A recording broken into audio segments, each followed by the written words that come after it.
Hello, huddlers and other listeners. I'm excited to introduce you to David Meerman Scott, author of The New Rules of PR and Marketing, which first came out in 2007 when it instantly became a must read for students, all students of marketing. I mean, I remember vividly when this book came out. It's like, you got to read it. And I remember people buying 10 copies and giving it to their staff. Anyway, since then, because it's been 17 years, David has written several other books and updated the new rules eight times, with the ninth edition coming out this year.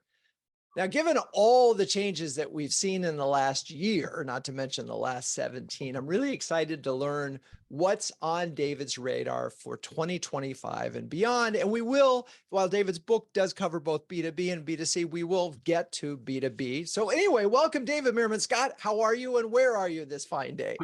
Hey, great to be here. I'm outside of Boston where it's a beautiful day, and looking forward to going to the hiking next week and to the beach the following week. The summers here in the Boston area are fleeting, and I try to take advantage when I can. Exactly. No, I know it well. Now, I want to talk about the stuff behind you, but before we do that, one of the things that the folks at Smart Brevity keep reminding me is get to value early, get to deliver something right away that folks can take away just in case they have it. So if they're leaving early, maybe you could provide 3 new rules or new opportunities for B2B marketers that you're talking about in your book.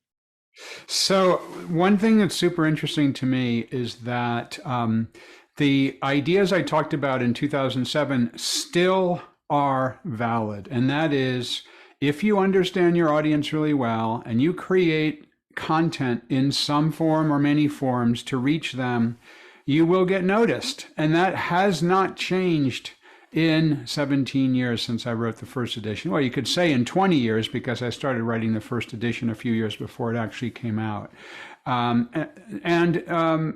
We've got AI, and I'm sure we can probably dig into this more over the next couple of minutes that we're together here, but artificial intelligence burst onto the scene in the last couple of years, especially since ChatGPT jumped out and really like rattled the marketing world, and especially the B2B world. And yes, super important stuff to get right, but there's a lot of people getting it wrong. So we will talk about that, I'm sure. And I'm seeing that that social networking is still important, although it is a quagmire of bad information. It's so hard to break through in some ways. Conspiracy theories, and I think what's to blame is the algorithms, especially the horrible algorithms that are coming out from Meta and its properties, as well as Alphabet and its properties, and we can talk about that as well.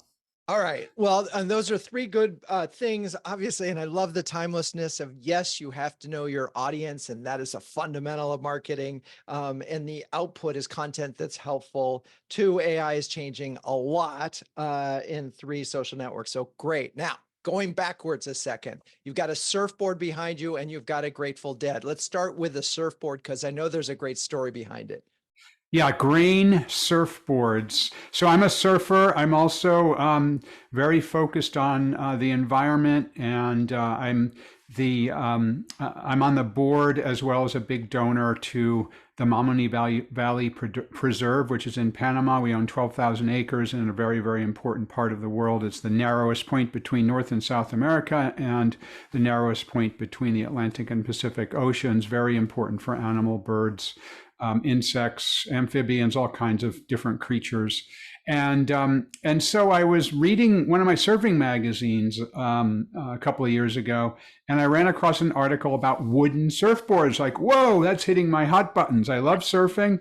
I love taking care of stewarding the environment, and surfboards are not great for the environment for a variety of reasons. So I went to Google and I typed in wooden surfboards. Number 1 hit on Google at the time, Grain surfboards. Wow, cool company. They're creating these wonderful surfboards. Oh, and they're located only an hour away from me. Oh, they've got a build your own surfboard class that it's conducted over 4 days. My wife was just about to travel to Japan. I was like, I've got 4 days free. I signed up then and there.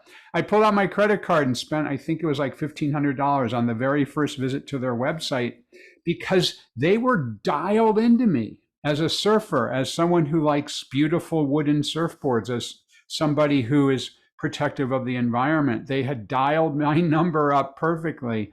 So I went up there and I actually made this surfboard. And I love it so much that it has never seen the waves. It sits here in my studio, although I went back about a year later to make another surfboard, which I do surf on a very regular basis. And I can't wait to do that in a couple of weeks. And so it's really interesting to me how I call it buyer personas. There's many different ways of thinking about your target market. And yes, this is a B2C example, but absolutely works with B2B. How when you understand your buyers and you are creating the content for them, bang, you are creating something that will attract them. And maybe in the case of me, pull out a credit card and spend $1,500 within 10 minutes of visiting your website. And there's so many things of interest that I think is worth, again, it is B2C, but there's something so wonderfully counterintuitive about a surfboard company offering you the opportunity to build your own. I love this idea. And by the way, this is very much applicable to B2B. And here's what's interesting about it. Most companies slap on all kinds of copyrights and patents and trademarks and all kinds of legal protections. The first place they go is the lawyers and say, here's our new product. Let's get all kinds of controls on it. Grain Surfboards did the opposite. They said, all right, we invented the technique to make this surfboard. It's a boat building technique. The founder used to build boats for a living, and it's got ribs in it. And then the wood is over the top of the ribs. And then at the bottom, there's a plug that's made out of Gore-Tex material so that air can get in, but water can't. So that when the board and the air is in a different temperature or different humidity, it doesn't cause the laminate to delaminate. And so they very much have a proprietary technique for building these surfboards. It's very much something they could have patented. It's very much something that they could have slapped controls around and made secretive, but they didn't. They said, you want to buy the plans to build this surfboard? We're happy to sell them to you. You want to come up to our factory and work with our artisans to make your own, and we'll show you everything you need to know to make this surfboard? Come on up. We would love to have you. I think that's just amazing. And so many companies do the exact opposite. They don't want to share the details of what they're doing. And I'll give another little example of this, which I talk about a lot because I think it's fascinating. It became part of the New Rules of Marketing and PR book about third or fourth edition, I think. I invented this concept, newsjacking.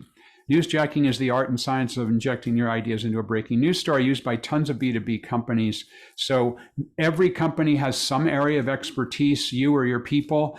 And when a story breaks that you can comment on, put out something right away on your blog, on social media, do a video about it, whatever, and get your ideas out there. Maybe the media will find it and put you in their stories, or maybe somebody will actually, that will interest them enough that they'll buy your product or service. So I invented this idea. I put it out there. I did not trademark the idea of newsjacking. I bought the URL and I made it completely free. Anyone who wants to use this idea, go ahead. And today, it's about a decade later, there's dozens of PR agencies and marketing agencies that teach newsjacking or consult doing newsjacking or have services with newsjacking. It's in the Oxford English Dictionary, and my name is attached to it. Last time I checked, there was over 200,000 hits on Google to the phrase, the word newsjacking, and I have the #1 hit because I have newsjacking.com. So that is counterintuitive to most B2B marketers, because the first thing they do when they invent a concept is they say, put a trademark on it, put some legal protection on it, don't allow other people to use it. And I suggest maybe, just maybe from the marketing perspective, the right answer is to do the exact opposite and make it freely available. There's something else interesting that has struck me. It's so important is, particularly, let's take a software company. Oftentimes, there's a lot of components of the software, and folks only use, say, 20% of the software. But by bringing the folks in there, you've created an experience. They fully, they've actually built the product, so they know it inside and out. So you've created an incredible experience. You've brought them together to also build community around the brand in a highly memorable way, because every time you look at that board, you'll remember that building experience. And Yes. then, so, I mean, you're sort of part owner.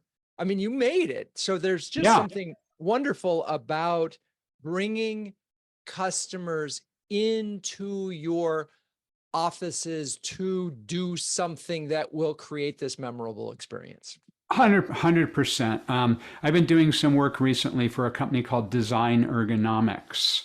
They design dental offices, pure B2B. If you're a dentist and you need a new dental office, they're one of several companies that you can use to design your dental office. And Dave Ahern, who's the founder of the company, is also a dentist.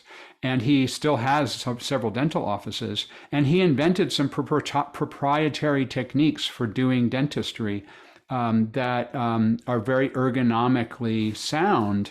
And if you use those techniques, you're not only doing dentistry faster, so you can literally see one more patient in a given day than if you're not using that technique, but you also are, it's more friendly to your body. So what he does is he invites people into his dental practice and said, here's how I do this dentistry. You don't have to buy anything from him, even though he'll help you to set up an office just like his. That's the business they're in, the B2B business that they're in.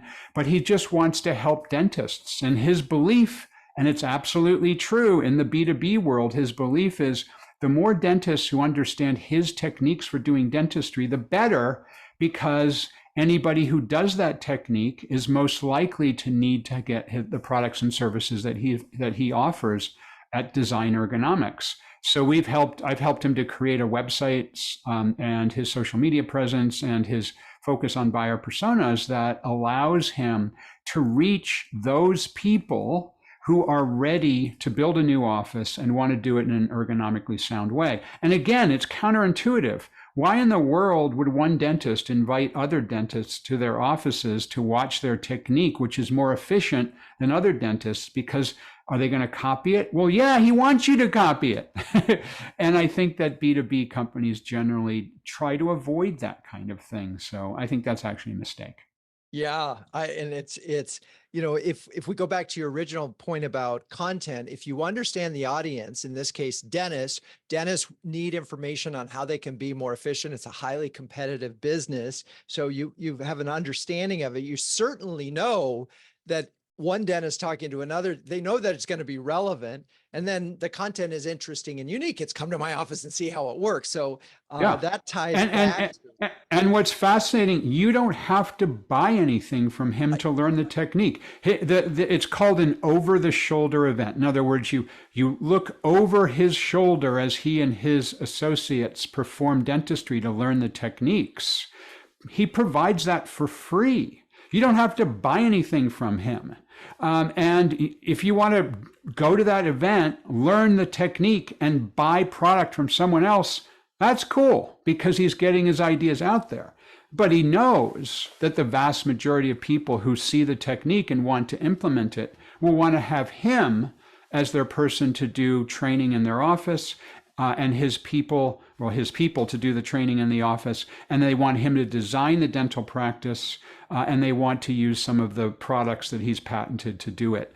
And so it works great for him. But he's going out there in a way that most B2B companies don't. Most would say, yeah, you can come, we'll show you what to do, but you got to buy something first. Or, yeah, you can come, we'll show you what to do, but you got to pay us as a consultant to show you how to do it. And the way I'm thinking about this is because we have a lot of conversation in CMO huddles about events, and events are working again, whether it's small groups or even large groups, because people are hungry to get together. But these are both cases of the surfboard and the dental. These are unique experiences. They're highly personal, they're highly relevant, and they're unique and memorable. And I feel like if folks in the audience started to think about that in the context of what they could do to create something like that, they'd probably find a competitive edge. I mean, yeah, it could be expensive to get it started, but only people that there's people that show up are highly interested, right? Yes. Whereas we have this, we had a conversation about this in a huddle yesterday where it was, hey, I got a lot of people at the top of the funnel who kind of knocked on a website, but they're not really ready or interested. No, And getting that's them right. to the other place, there's this massive gap. Whereas all of a sudden it's like, hey, come see how we're getting one extra patient a day and making it easier for you to do your job. Okay, That's right. I'll do that. That's exactly right. And I've got other examples of the same thing, but it goes down to it actually is a technique using neuroscience. So my daughter Reiko, she and I wrote a book called Fanocracy. It came out in 2020, and it's about how to build fans of a business, including B2B businesses. And Reiko is now an emergency doctor. And when we were writing it, she was in med school. Her undergraduate degree at Columbia was neuroscience. And so we decided to take a look at the neuroscience aspects of how and why someone becomes fans of a company or a product or a service or an idea. And one of the strongest reasons why someone becomes a fan is related to physical proximity, how close you are to another human being. And from the neuroscience perspective, that has to do with the idea going back tens of thousands of generations of humans, where when we're part of our tribe of people, imagine 20,000 years ago on the plains of Africa, if you're with your tribe of a dozen people, you're safe and comfortable and secure. But if you run across a tribe of rivals, you feel as though there's some danger there. And that still is active in our brains today. If you go into a room with people say a cocktail party or something, you feel safe and secure. If you go into a crowded elevator where you don't know people, you can feel uncomfortable. But here's something interesting. Think about a B2B conference. You walk into a crowded elevator. People have a badge. They're from the same conference. You feel comfortable because they're part of the tribe that you're part of for that weekend or that moment. And so what we learned as we were doing the research on the neuroscience aspects of building fans, that the more you can bring people in physical proximity with you and one another, the stronger the bonds will be and the more likely they are to become fans, which is why Grain Surfboards works, because I was with their artisans for 4 full days, or why HubSpot's conference, for example, which I've spoken at every single one since 2000, and I think their first one was 2008 or 9. They bring these people together. You don't have to be a HubSpot client to go to the HubSpot conference. All you have to do is buy a ticket. Anyone can go. And you get in physical proximity with other salespeople, marketing people at companies. You all have the same badge. So you go into a crowded elevator, no one has a badge on, you're uncomfortable. You go in a crowded elevator, everyone's from the HubSpot inbound conference, they have their badge on. You feel much more comfortable because they're part of the same tribe. So the more, as you have a B2B business, the more you can bring your existing and potential customers together with you and your employees and your teammates in physical proximity, whether that's at an event or a dinner, or bring them to your office or show them around your factory or whatever it is that makes sense, the more likely they are to become and remain fans. Love it. Okay. One last thing you mentioned Panama. at the very beginning on it, and what I can't remember, and maybe you know or don't know, are there penguins in Panama?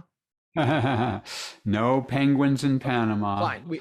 We can move on. Just so you know. Definitely penguins in Antarctica, but no Of course. penguins Yes. in All Panama. right. Well, a group of penguins is a huddle, which is why I had to ask. Okay. Now let's go to the Grateful Dead and the book you wrote on that. And since it's there in the thing, we have to talk about that and Bill Walton. So let's do that.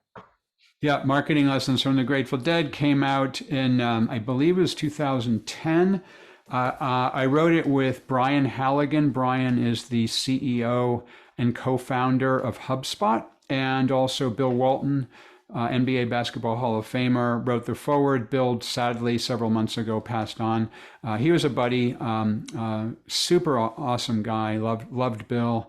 And Bill was the biggest Deadhead, not only because he's 7 feet tall, but also because he's seen the Grateful Dead or the offshoots of the Grateful Dead over 1,000 times. I'm at 100 and I think 8 times I've seen the Grateful Dead or the offshoots. My buddy Brian, my co-author, probably about 150 times. And that's fandom. That's fandom for sure. So we wrote this book, Marketing Lessons from the Grateful Dead, to talk about the idea of how this crazy band from San Francisco that started in 1965, the offshoots are still going with original members all the way into 2000, whatever the heck year this is, 24. And they're recently finished up a run at the Sphere in Las Vegas. I went 6 times. How crazy is that? Because I'm a fan. And when you're a fan of something, you keep doing it. You keep spending money. Yeah, that's the kind of bond that I think every brand would love to have. Let's go back, because I know there's some lessons and there's some intersections between some of the lessons from the Grateful Dead in your latest edition of the New Rules. Sure.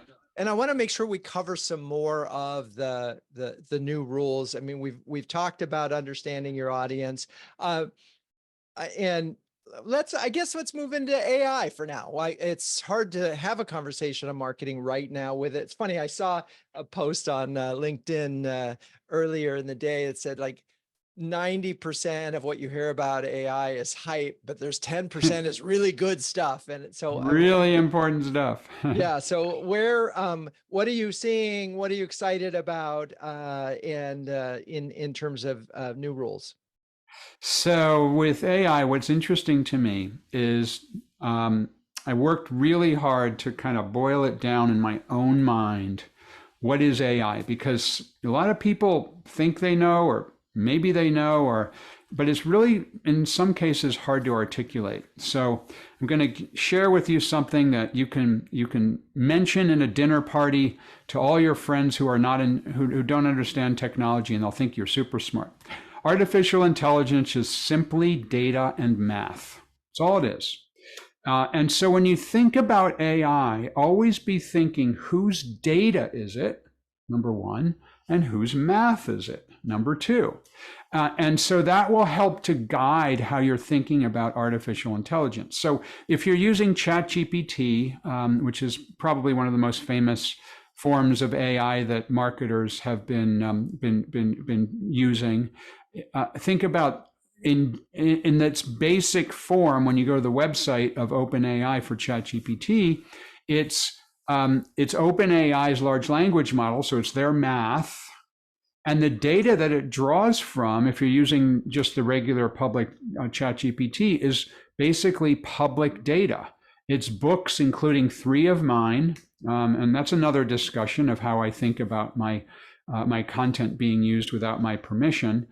By the way, here's the answer: I'm happy to have all of my content that's freely available used without my permission, because that's why I put it out there. Scrape my website, take all 20 years of my blog posts, take all the videos I've ever done, take all of the videos of me speaking that the conference organizers have put up on the internet. I'm fine with everything that's freely available being taken. I'm not so comfortable, however, with these large language models taking the content from Marketing Lessons from the Grateful Dead, from Fanocracy, from the New Rules of Marketing and PR, and using it without my permission nor without any compensation. That's another topic, but thought I would throw that out there. So data plus math. If you're thinking about OpenAI, it's OpenAI's math and public data. And so, yeah, you can go in there and you could say, please create a blog post for me, but you're creating a blog post with someone else's data.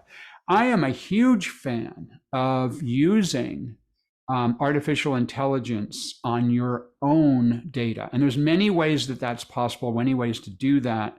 I'm a huge fan of taking one form of content and applying AI to it to use it in multiple forms. And Drew, I'm not sure what you do with the content that you create that we're making right now and that you've done with your other episodes, but what's possible, you can make a transcript using AI of everything we're saying right now. You can then cut that transcript using AI into the most important points that can become tweets or can become LinkedIn posts. You can use AI to take the video and cut that into short segments that can become videos on social networks. You can use AI to take this content that we're creating right now and turn it into 3 or 4 or 5 or 10 blog posts. AI can be such an interesting tool to repurpose your own content. And to take that one step further, I'm a big fan of taking a company's data. So the company, whatever company you work for, take its data and create a proprietary private database of the data, and then use AI to interrogate that data in some way to understand about what your customers are doing, to understand what marketing strategies might work the best. And what I've done is I've taken 20 years of blog posts plus the content from 6 of my books. And I've taken all of that content, dropped it into a proprietary database where then I have an AI engine over the top of it. And I can ask the AI to create pieces of content, but it's using my data. It's not going to the public internet and saying, create a blog post about B2B marketing using buyer personas. It's going to my content and creating a blog post about how to use buyer personas to create great B2B marketing. And so I think that's really fabulous. So I'm a big believer that that AI is very, very important to do good marketing. It saves time. It creates, in many cases, better content. In many ways, it makes our lives easier. And I believe that over time, marketers and executives at companies, especially B2B companies, are going to be at a disadvantage if they're not using these tools. Just like 20 years ago, you were at a disadvantage if you didn't jump on to social media as that was beginning to burst onto the scene. Or just like 30 or 40 years ago, you were at a disadvantage if you said, I don't want to have a website. I don't want to do email. You think back today, that sounds ridiculous. Why would you not have a website? Why would you not do email? But people 30 or 40 years ago were reluctant to deploy those tools as well. Yeah, check on it in the terms of how it's funny because we'll do a audio version of this as a podcast. We'll use Discus. I think it's no, not Discus. Another tool that I'm blanking on at the moment, where we'll both edit it, transcribe it, get rid of the ums and ahs, which I love, find the snippets and so forth. All of the repurposing that you're talking about, we're doing actively, whether it's creating a blog post, whether it's creating show notes. Funny enough, we found recently that Claude does a lot better when you want show notes than Interesting. ChatGPT. I found that the same thing is true of the various models, whether it's Google's model or Claude or OpenAI's ChatGPT, whatever. I'm a big fan of Perplexity. I use that all the time. But the different models are good at different things. So depending on what you're trying to do, you go to the different models and you kind of learn which model is better at which task. So it's funny on the GPT, creating your own GPT. I did exactly what you're talking about. Loaded up my books, loaded up hundreds and hundreds of conversations into the Drew GPT, which, and it doesn't work as well as I would like, frankly. Oh, bummer.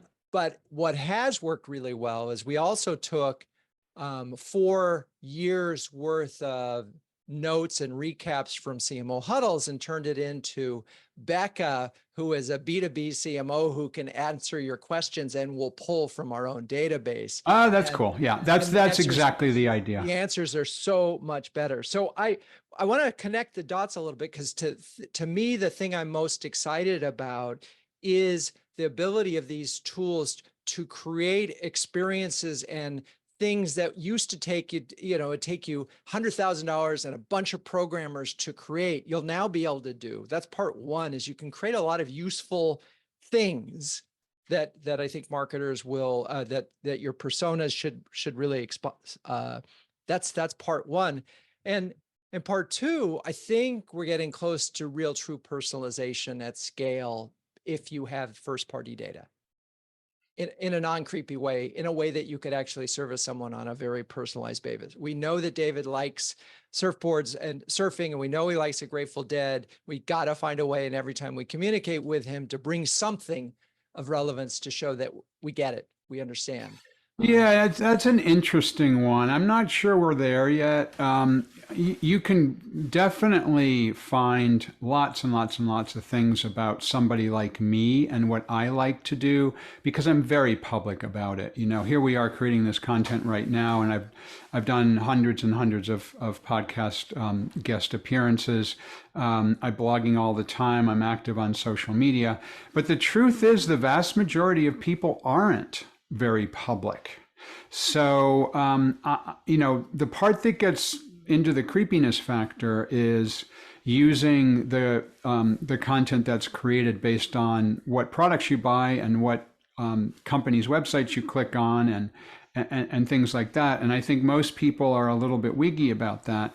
And I think you're only really drawing on a certain percentage of somebody's sort of persona when you're doing that. So I'm sure we'll get there at some point, but and sure, you don't want to you want to have some personalization, but I'm not sure that that my breadcrumbs that are out there are truly developing a unique picture of me, such that any organization can identify who I am to market to me. I mean, I'll just give you an example. Right now, I had a client meeting yesterday with a B2B company, and they're considering starting a podcast.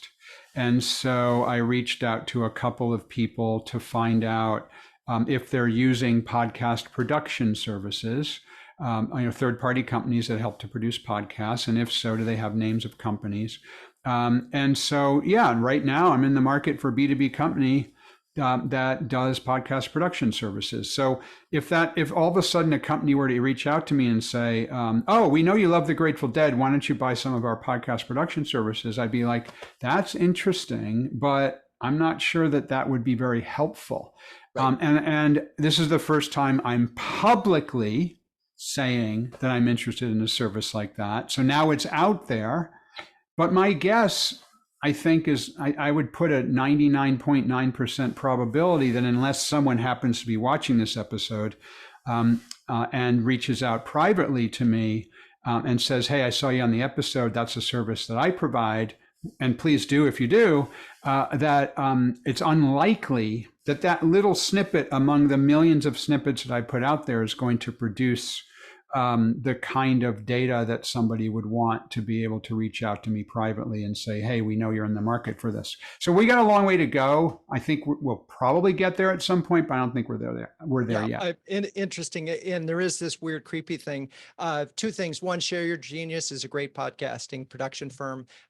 They'll reach out to you shortly. Part two of this is, I'm very intrigued. I'm intrigued by things like personality assessment tools, right? Which could say, looked at your LinkedIn profile and perhaps do a personality assessment. And then that's interesting. That is a way of, so if you're an introvert or an extrovert or a certain type of person that responds in a certain way, that could really enhance That becomes super interesting, and I have not experimented with that. But that is something that is intriguing to me. That's more generic. That's not saying I know you like the Grateful Dead. That's saying that oh, it looks like you're somebody who has these attributes. Therefore, this would be the right way to market to me. That becomes certainly becomes interesting. Yeah. So the new rules of marketing and PR. Let's talk PR for a second. It's funny, right when your book came out, you know, the firm that I ran at the time, Renegade, was very much on that cutting edge of social media. And we got excited about newsjacking, and we helped a few Yep. clients get into that. And what I found was, first of all, there's the famous Dunk in the Dark, there's a few others, and then it wasn't a sustainable thing. Like, you could try to build a team, but it was very difficult. So I'm wondering if you're the way you approach PR in the new rules to have a consistent presence, if you have thoughts on making sure that the PR that you're getting, you know, keeps going out there and not just opportunistically. So when I first wrote the new rules of marketing and PR, so began writing in about, I didn't know that it was a book yet, but I began writing about these ideas around 2004, 20 years ago.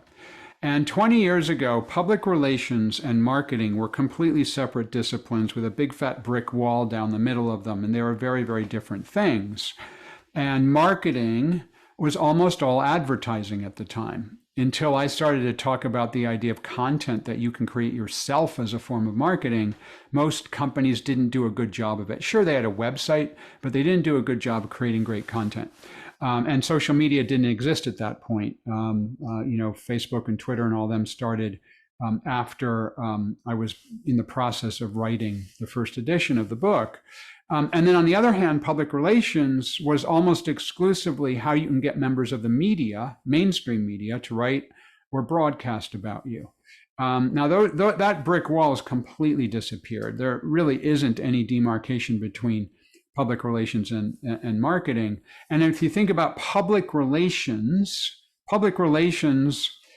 a paraphrased definition from the Public Relations Society of America is that public relations is a discipline of reaching your public. Okay, then, no one said it has anything to do with the media.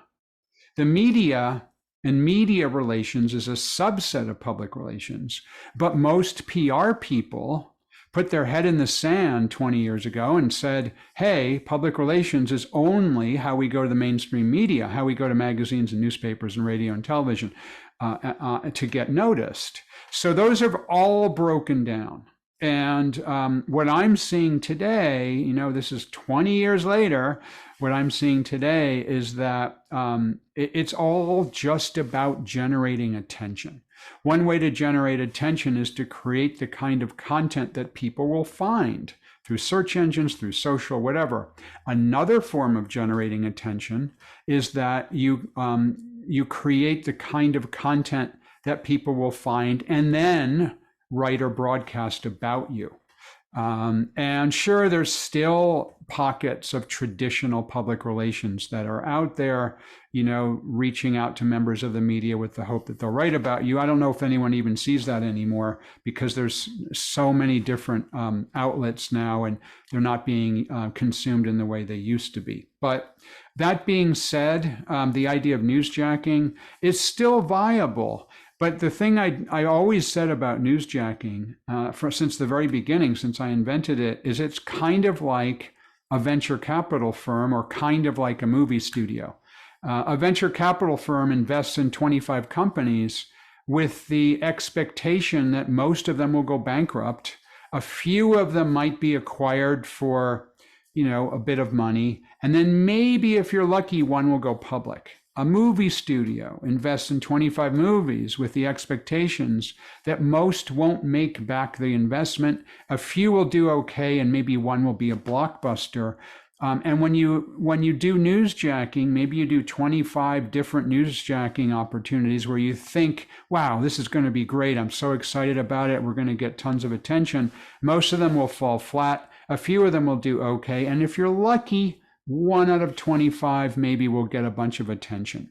And that's the way I think you look at newsjacking. But the whole idea of public relations has utterly changed in the last 20 years. And I think so much so that I don't really see any more demarcation between what's PR and what's marketing, yet most organizations, especially bigger ones, still have different groups of people assigned to those different tasks. And what I see often is a huge disconnect where the PR team is off doing some stuff, creating press releases and whatnot, which can be even in conflict with what the marketing teams are doing. It's like they're reporting up through different people and creating different types of stuff that sometimes aren't even coordinated. So obviously, coordinate if you have departments that are doing two different things like that. Let's do, so we've done surfboards. I think it would be great to have one or two other interesting case histories that you talk about in the new book that sort of tell some of the dimensions of the new rules. Sure. So let me think of one that. Well, actually, let me. This is not in the book, but it's something that I did a couple of months ago that was super exciting. So Jesse Cole is the owner of the Savannah Bananas baseball team. And you have a smile on your face. You know the Savannah Bananas. No, so I saw your post on it recently. You saw my post. So yeah, okay. The Savannah Bananas, when he purchased the team back in 2016, it was just a bunch of college baseball players that would get together in the summer and play in this little tiny scruffy league in the American South. And his first couple of games, there were 200 fans in the stands. And he said, you know what, and I'm not taking any credit, and I'm not saying that he used my book as his Bible, but he used the ideas that I talk about. And he said, let's build fans, let's create content, let's do things that are interesting, let's have fun with this. And so he started to have fun with his baseball team. They started to do cool and interesting things, like they danced on the field and they did trick plays, and they had the Savannah Banana Nanas, which are a group of grandmothers who became their cheerleading squad. They have the Dad Bod cheer squad, which are a bunch of guys with big bellies. They had a player on stilts. And no one could find in the rule book anything that said you can't have a player in stilts. And what's the range for where the strike zone is? Well, it's a little bit different if the guy is on stilts and he's 10 feet tall. So all of these things were introduced into the game, and he started immediately selling out the Savannah baseball stadium. And then they started to play in bigger stadiums of sort of 10,000 seats. They've sold out every single game for the last, I think, something like 6 or 7 years. They now have a wait list of over 2 million people to get tickets. This year, 2020, what are we in for?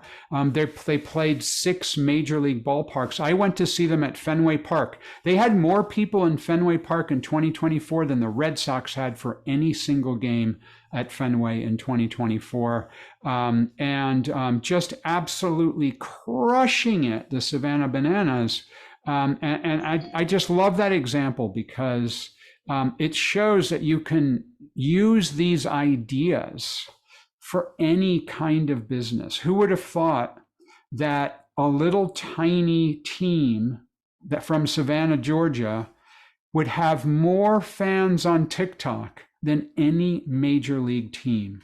And that's what's possible if you do content right, if you understand your buyer personas right, if you create content that's right.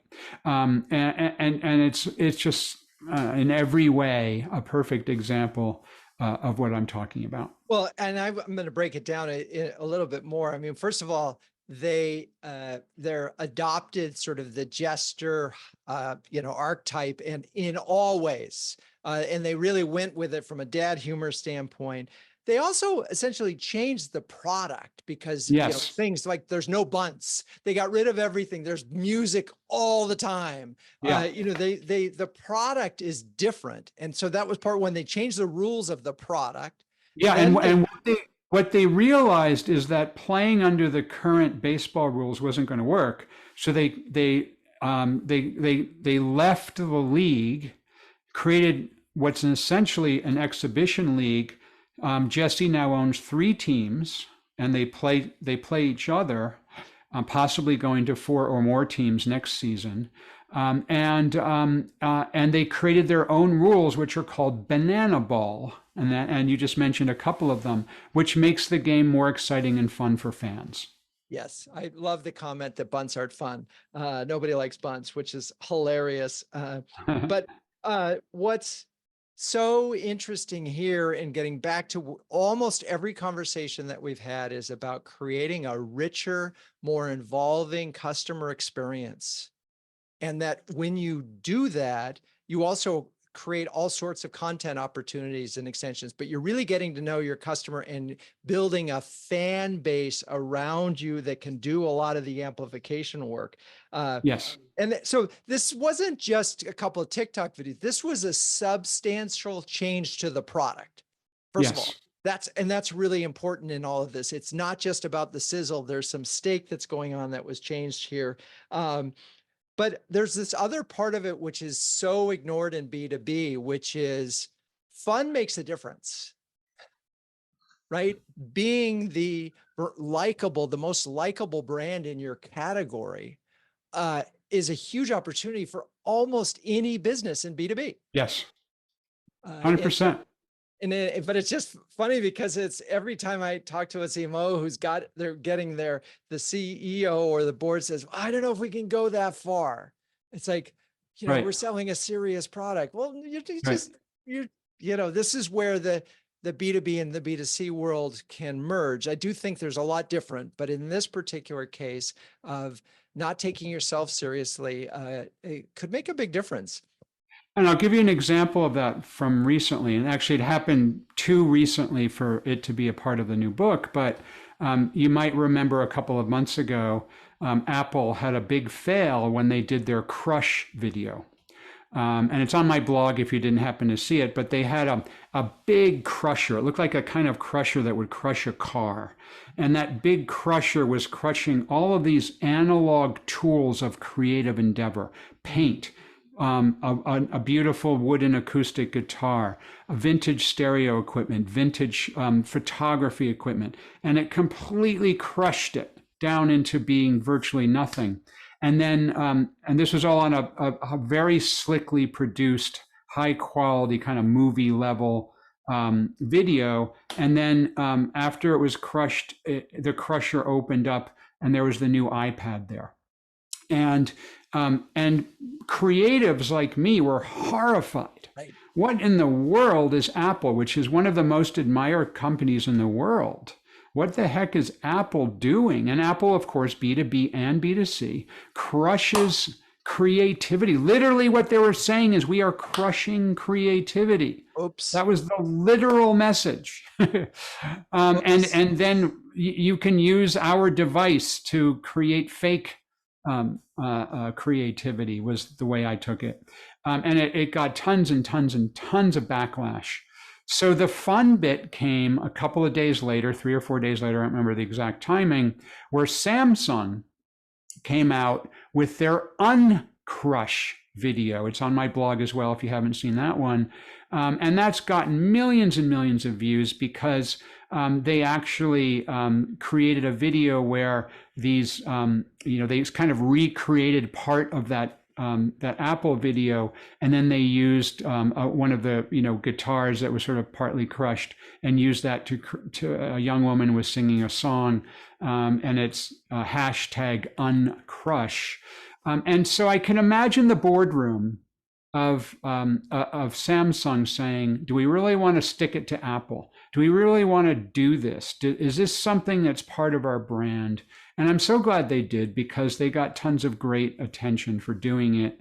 And it kind of showed, hey, Apple's not invincible. And hey, we do have a sense of humor here at Samsung. And hey, we can see that there are other ways to do this creativity thing. And hey, maybe if you're the guy in charge of acquiring technology for all of your employees, you should consider Samsung phones rather than Apple phones, or Samsung computers, or touch screens rather than the Apple ones. So two takeaways on that. One, no guts, no glory. Two, when your competitor screws up, make sure that everybody knows about it. I Yeah, mean, and that's, I mean, it's a classic example of newsjacking too, but exactly. yeah, really, really great. Okay, I know we're going to run out of time. I want to make sure we wrap up with two do's and one don't for B2B CMOs in 2025. Do have fun. Marketing can be fun. What? Please, please do remember that even though it's 20 years later since I first started talking about it, it's still about creating interesting content, understanding the people you're trying to reach, and then creating the content for them. And please don't rely on AI to create content for you from data that has been scraped from the public internet exclusively. Sure, use AI as a tool. I do too. I'm on the board of several AI companies. Love AI, but just be careful not to just create the kind of dreck that millions and millions and millions of people are putting out there by just pushing a button and generating content based on other people's work. I love it. And so, okay, we're going to have fun no matter what, damn it. We're going to create interesting content, but we're not going to use AI, which stands for average information. Just a reminder, it's Nice. average. If you use it to create it from the beginning, I know Nicole Effer will take me to task on that, but that's not how she uses it either. So, all right, David Meerman Scott, how can people find you and engage you moving forward? So one of the things I tell people, and many B2B companies screw this up, is you must always create a company name or a product name that's easily findable on the web if you go to a search engine.